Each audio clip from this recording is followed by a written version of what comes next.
অবশ্যই সেখানে পৌঁছাবো এবং ইসরায়েলের আক্রমণের কারণে আমরা কোনোভাবেই পেছনে যাব না।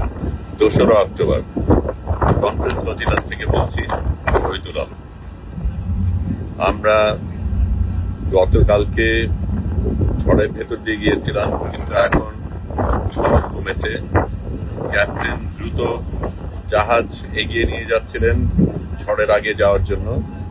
আমরা সুমুদ ফ্লোটিলার শেষ অংশে, এর আগের ফ্লোটিলাগুলি ইতিমধ্যে গাজার কাছে চলে গেছে। সামনে যেগুলি ছিল সেগুলিকে গত রাতে ইসরায়েলি হানাদাররা আক্রমণ করেছিল, কিন্তু আমরা এখনো সেই জায়গায় পৌঁছাইনি। গতকালকে সমুদ্রে একটা তুরস্কের নৌজাহাজ আমরা দেখেছিলাম, কিন্তু সেটা দূরেই থেকেছিল।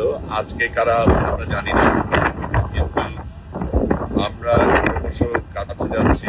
আমরা অবশ্যই সেখানে পৌঁছাবো এবং ইসরায়েলের আক্রমণের কারণে আমরা কোনোভাবেই পেছনে যাব না।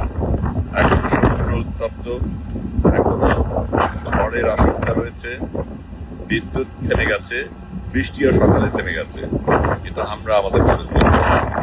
শহীদুল আলম বলছি, গাজার পথে।